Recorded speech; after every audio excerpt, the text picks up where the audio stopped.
Hey, what's going on, guys? This is John, and welcome to my channel. This is a channel for anyone who is a self-identified new father, new dad, and anybody who has a soft spot for new fathers. So welcome to this channel. So glad that you could be here, and so glad that you could join me today. Today, I'm going to talk about style. I'm doing a YouTube series, a 7-part series on style, YouTube style specifically, and what I've learned about it in the past 14 months. So a quick background on this channel. I had a kid about 2.5 years ago. I've been doing this YouTube thing for about 14 months and thought it would be, a good time to reflect on the past 14 months, what I've learned, and hopefully teach you something in the process. If you're a small YouTuber, maybe you can get something out of this, and if you're just starting out, you can fast forward your learning curve, because it took me, I'd say it took me a while to learn all this stuff, and it took me a while to get comfortable with my style and my way of presenting entertainment and information. So hopefully you can get something out of this, and we're just going to jump right in. So I'm going to talk about specifically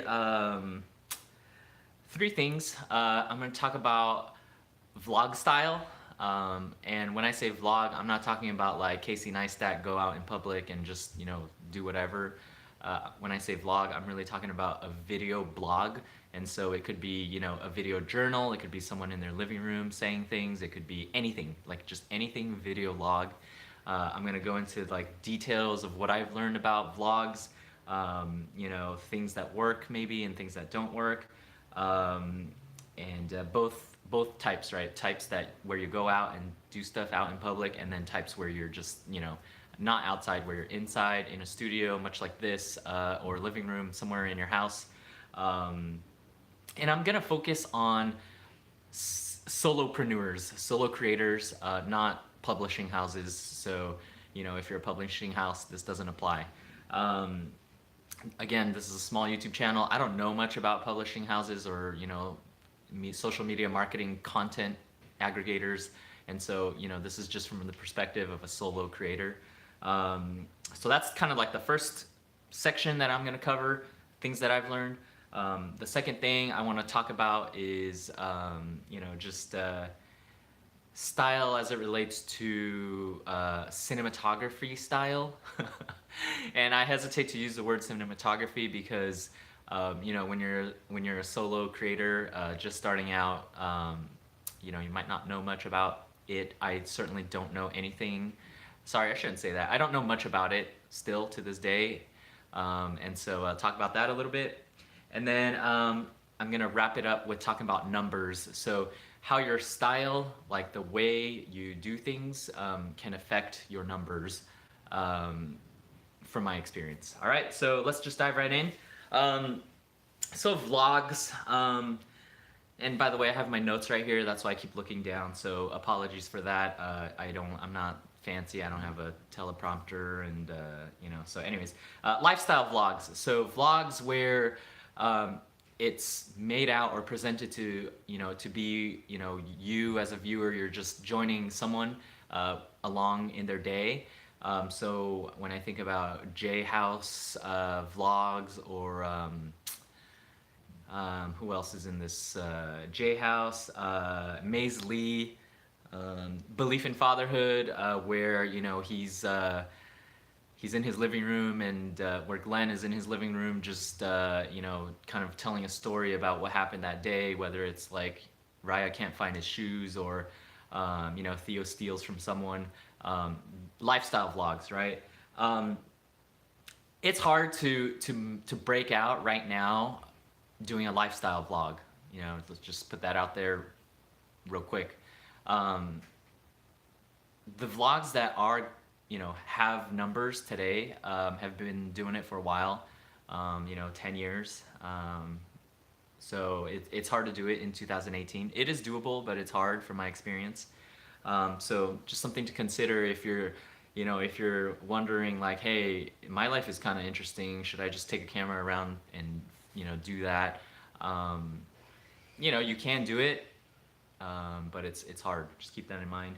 Um, it can work if you have certain things. So one of those things is a charismatic personality. You know, if you're just like one of those people that are just like a ball of energy or just fun to watch, quirky, interesting, I'd say you can, you know, you can make it if you have like that charismatic personality, or maybe if you're funny and people are looking for funny.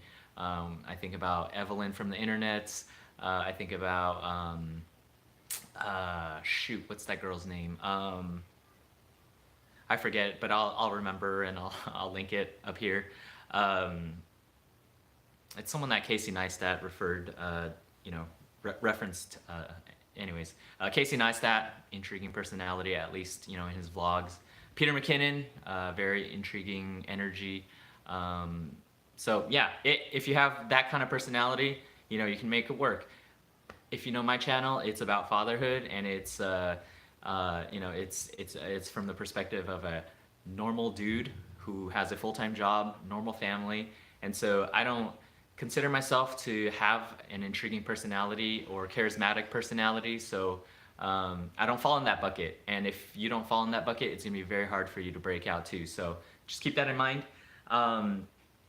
If you have a compelling mission, you know. Right away, this I think about belief in fatherhood, right? Black fathers being involved in their kids' lives, you know, just showing what that picture looks like. You know, that could work too, if you're you know trying to break a stereotype. You know that's you know so let me peel back the onion a little bit. On this channel, when I first started out, or not when I first started out, but more recently, I've been playing with the idea that like, okay, maybe I can show that you know there's this kind of like a stigma in the media that dads are dumb, dads aren't involved, and it's going away pretty fast actually. So you know, big kudos to the Good Men Project, to fatherly.com, all the dad bloggers out there. You know, there's this notion that in the media at least that dads are dumb, they're clueless, they have no idea, but you know, I actually, well, at least from the content I consume, I don't think that's the case at all. And that's, you know, big, it's no accident because of all the dads blogging and vlogging. And so, where was I going with this? So yes, I was telling you that, you know, a few months ago, I ran with the idea that, okay, maybe if this channel, if the mission of the channel was, you know, to show how you can be an involved father, you know, maybe that will be something intriguing that people might gravitate to. From my experiment, if you're trying to do something like that, it has to be bigger than just that, you know. Specifically, you know, there's so many dads who are involved in their kids' lives and, you know, just don't have the know-how or the will or the energy or the skills or the patience to vlog about it. But I guess what I'm trying to get at is that fatherhood is not painful enough for people to go and search in YouTube, like how to be an involved father. And so if that's what you're trying to use to break out in YouTube, you might need to get some other mission or purpose behind your channel. Just something I've learned from my experience. So let me know in the comments if you agree with that. What else? So just quick review, lifestyle vlogs that do work or have worked, got in early and now you have a following. You have an intriguing personality or charismatic personality. You have a compelling mission. Two more things. One is if you're just technically gifted. What I mean by that is if you're just like a great storyteller. I think McKinnon is in this category. Neistat is in this category. Dan Mace is pretty good too.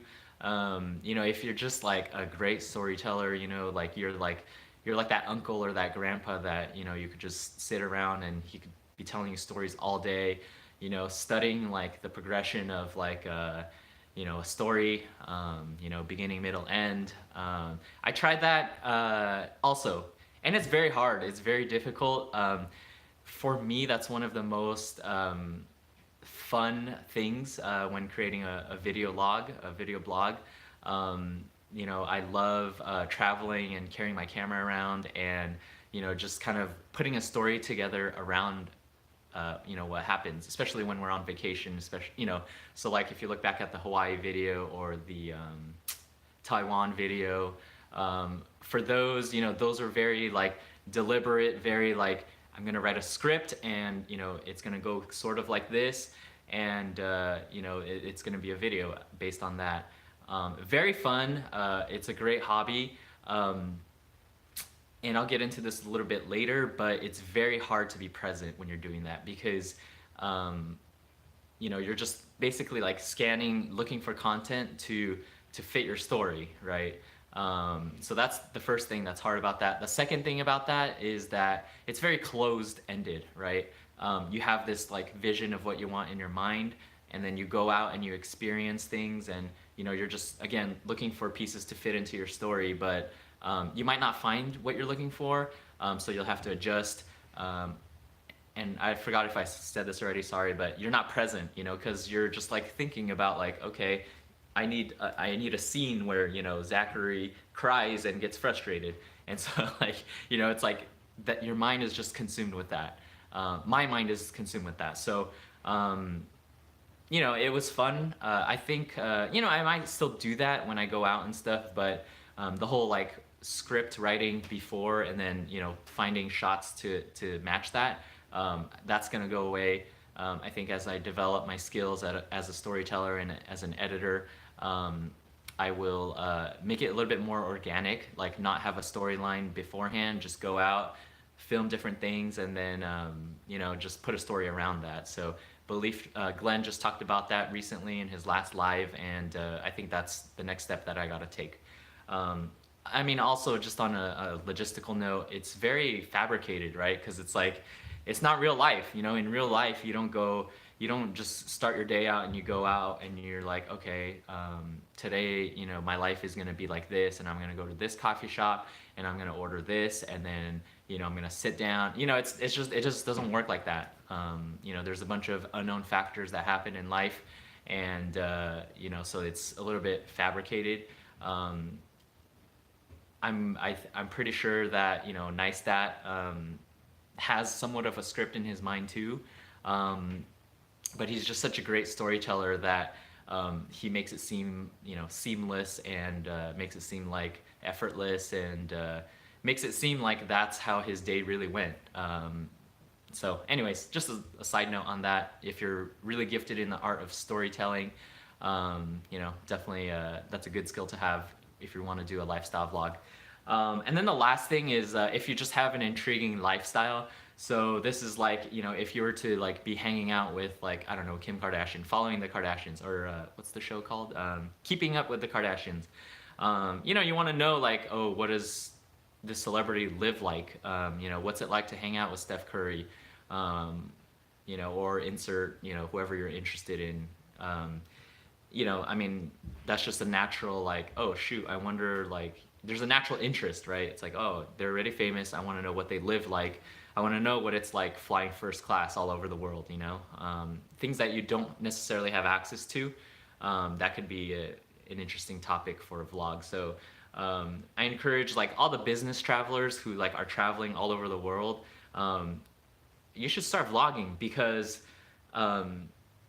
it's just, not everyone has that lifestyle, especially if you're like a dad who, I'm gonna give, okay, for the dad out there who's watching this, who travels a lot, and you miss your kids, you wanna show kind of like the balance of like work life, and you're traveling a lot. That's a great kind of backdrop to vlogging, because you can do so much while you're waiting for flights, or while you're on flights, or when you're in the hotel room and you're feeling lonely, you don't have anything to do. You could be editing. You could be constantly reflecting on things. You could record your video chats with your family when you call back home. There's just so much good content there. And actually, I tried to do a little bit of that when I traveled to Denver for work. I'll link that up here. That one I don't remember actually how that vlog went, but that's kind of what I had in mind when I was filming that one. But yeah, those are all the the skills and the content, I guess, if you want to have a lifestyle vlog, if that's what you want the style of your channel to be, either get in early. So if you're not in already, you've missed the boat on that one. Hopefully you have an intriguing lifestyle, charismatic personality, compelling mission, or you're just technically gifted in the art of storytelling. I'd say Neistat is pretty much the king of all of those. So, that's why he's so popular with 10 million views. All right, so that's it for lifestyle vlogs. I'm gonna move on to the next kind of section, which is pointed content. So, people whose channel is about, there's a very strong niche, very strong identity, very strong brand, and for them, and so what do I mean by that? So for people who are doing, a cooking channel, or a tech review channel, or a makeup channel, right? All the content is like focused on that one thing. So people who do reviews, how-tos, tips and tricks, that's, I see, the thing about that is, I'll come back to this. So I just want to mention that there is, that for pointed, here you have lifestyle vlogs, here you have pointed content where it's like a true script. You have something that you're talking about, it's informative. It's not necessarily for entertainment, it's more for like information. All right, so I'm kind of going into the types of pointed content out there. So there's reviews, there's how-tos. There's also sketches, right, where you're kind of using a context, I guess, for lack of a better word. So I'll just give you an example. When Glenn, Beleaf in Fatherhood, did the lie detector test, that was a sketch. When LaGuardia Cross did the interviewing your toddler, that's a sketch, right? It's like not necessarily a lifestyle vlog where you're like going out in public, but it's like kind of like this artistic, like creative entertainment piece, right? But it also gives you some insight into like, oh, this is what parenting can be like, when your child is lying, or this is the sentiment behind, you're giving a toddler so much and pouring so much into it, and your toddler gives you crap in return, So that's the second kind of style that I've learned of pointed content, maybe how you can present an idea, showing an idea, right? So yeah, that's it for now. Just a quick review. I went into like lifestyle vlogs, why it may not be a good idea. I talked about pointed content, whether you have a channel on YouTube itself, how to become big on YouTube, or you like drones and you want to talk about drones. That's another kind of style. Or another style is a sketch, right, where it's like more artistic. You have an idea, a concept, but it's just, you're not necessarily like making the video to give content. That's not the primary goal, but it's entertainment, right? So that's kind of the first section. The next section I want to move into, and these sections will get shorter and shorter. But the second section is production value, cinematography, and I'm gonna have, the next series is all about like content and brand and identity, and so I'm not gonna go into that too deep here, but it's more of a encouragement to people who like want to start vlogging or want to start YouTube but don't have gear. You don't need gear, and I'm sure you've heard this from many creators, Neistat included. Like you might see some YouTube channels where you like watch a video and you're like, how the heck do they have 30,000 subscribers? Like my little brother can make something like this. And it's all because, of the things I mentioned before. They got in early, or they have, one of those attributes that I mentioned, and I'll list all that in the description below, because I don't want to keep repeating it. But yeah, it's not about the gear. It's not about like the production value at the end of the day, unless that's what your channel is focusing about. So for me, lesson learned for me is don't worry about like getting the right angle, the right lighting, the right like tone of voice, because you know, really at the end of the day, I'm not in that like McKinnon nice stat category, right? I'm not like a masterful storyteller who, you know, knows the ins and outs of like sound editing and mixing and, you know, just making a story flow. Like that's not me. So it's okay, you know. And maybe if you're struggling with a vlog, if you're like spending tons and tons of hours doing post editing, maybe that's not for you too. And maybe it's time to just sit down, get in a studio and do a live and not do post edit. So something to consider. All right, so I guess I just want to make another point on production value. If you're not sitting live in a studio doing a live session, whether it's YouTube or Facebook Live or IGTV, well, actually IGTV is different. Never mind. Instagram Live. If you're not doing that, it's prefabricated. It's fake. All right. That's just the facts, right? When you have your camera and it's not live, you can do whatever, you know. You can make someone look like they're dunking. You can make someone look like they're flying based on the camera angle and all of that. So it's fake, and it's no wonder that so many people are burning out, because you know, it takes a lot of time and effort to think about a story, think about like all your shooting angles and your lighting and everything like that, right? If you're not doing live, it's fake. All right, and so just keep that in mind as you are creating content. You know, if you want to go for authentic and candid and things like that, you might want to consider doing more live streams. Just something to think about. Yeah, okay, so I'm gonna jump into the next section, right? We talked about vlogs or style. We talked about production value. I want to jump into numbers. So numbers, metrics as it relates to different styles. So the thing to keep in mind is that YouTube is a search engine, right? It's not like Facebook Live where, or even LinkedIn video, right? Where you search for something and then it disappears after time, you know? YouTube is a search engine, so it's forever, you know, once you put a video out there, it's forever a Wikipedia, let's say, or repository of information that people can search for. And so if you're starting out, you want to be really intentional about what types of what types of content you put out there, right? So for example, let's say there's two people starting out. One who is very pointed about, I want to talk about this Dyson V8 vacuum and go into the ins and outs of it, versus this person who is just starting out, and he is going to talk about paternity leave and show people, like, you know, what paternity leave can look like, right? So which one of the two do you think will break out faster? Let's keep it that way. Comment below. Who do you think, Dyson or paternity leave guy? I'm not going to give you a straight answer because I don't know, but let me give you some food for thought.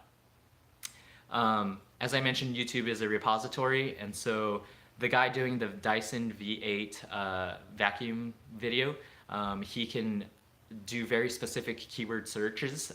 You know, he can position his video in a very, very strategic way, right?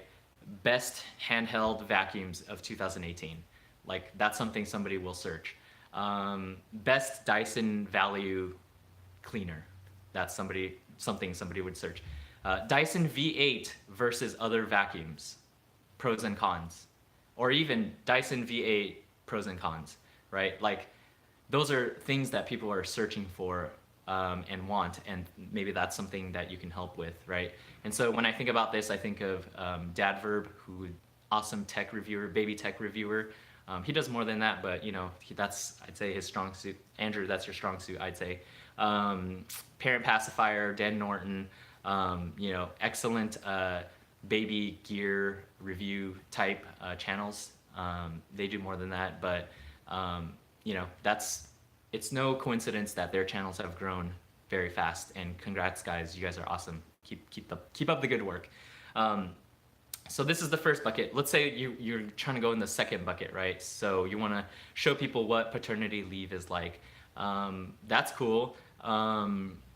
But are people searching for that? You know, I don't think so. You know, also you got to remember that YouTube, the audience is they're generally younger, and so you know, just if you're trying to think of numbers and views, you might want to consider the audience, right? The people that use YouTube. I'm 33, and I would say most of my friends actually don't use YouTube. They use Google. They learn things by Googling. Um, you know, people maybe 5 years younger or 10 years younger, they're all on Google, right? That's or on YouTube, sorry.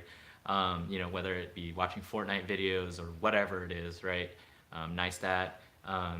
You know, so they're going to be younger. So if you're trying to break out specifically in the father, you know, area, just consider that a lot of the people watching are, you know, 20 years old. So they're not fathers yet, right? Something that I've had to learn by experience.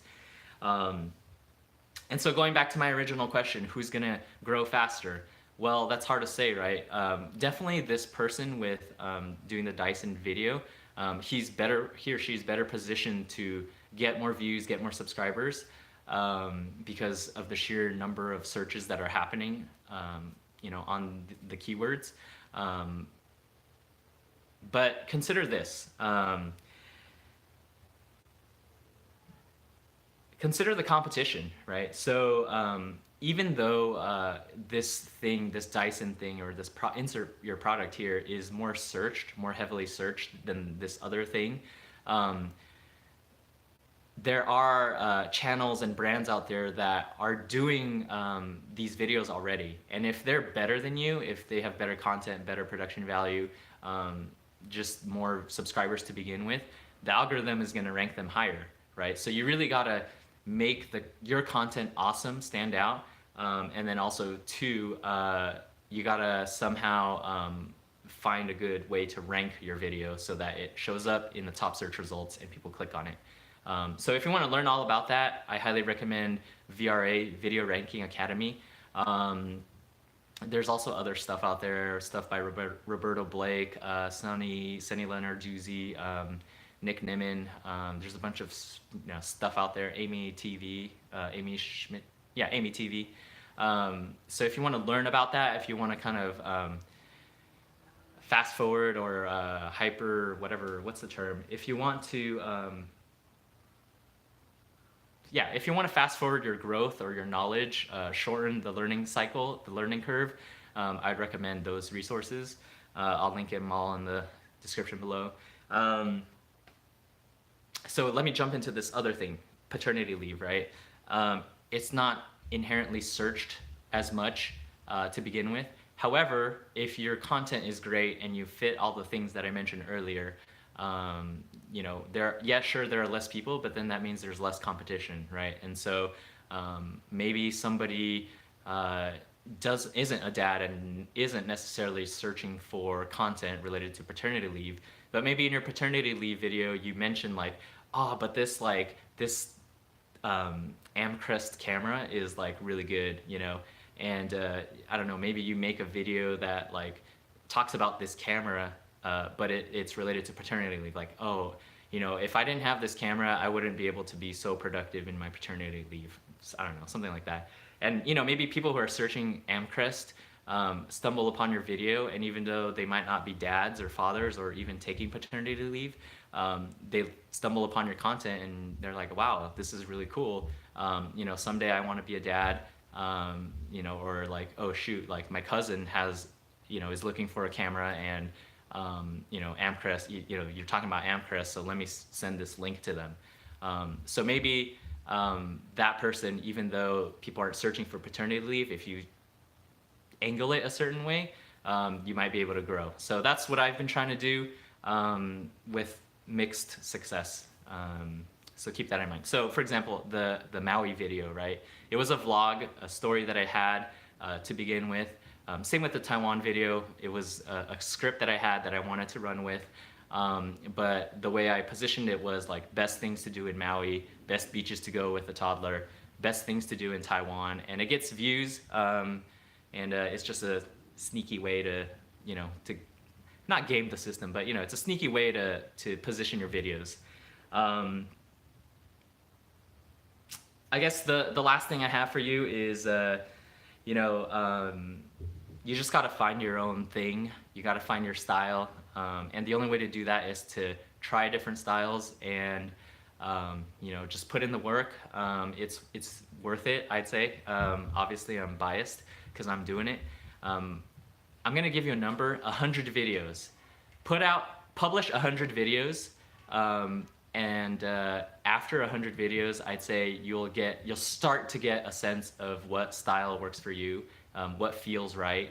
After 100 videos, and that's not like a holy grail thing. I just think after 100 videos, you can kind of identify like what you can jive with and what feels right. So after 100 videos,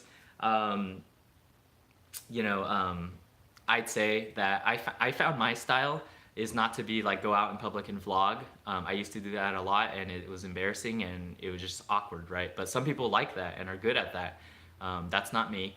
My style is more sit in a studio, much like this, talk about a specific topic. Maybe it's in the living room, you know. Actually, oh, I'm gonna plug this right here. So my baby, my second child, is due in like 2 or 3 days, and I plan to go live every day. So if you're interested in paternity leave,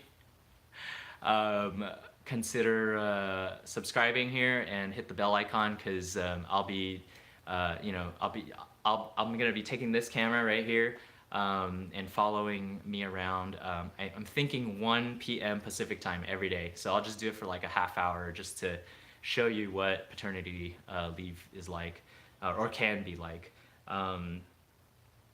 So yeah, that's all I've got. Don't let someone else's style dictate your style just because it works for them. You know, it might not work for you. More recently, I think the video about burnout, I try to copy Beleaf's style a little bit, you know, in terms of like writing a lyrical piece. And that one was really hard for me to hit publish because it was so embarrassing. And, you know, this whole like swag and like this lyrical like rhyming thing isn't my thing. I mean, it's not. I mean, Beleaf's a hip hop artist. Like that's how he started, you know.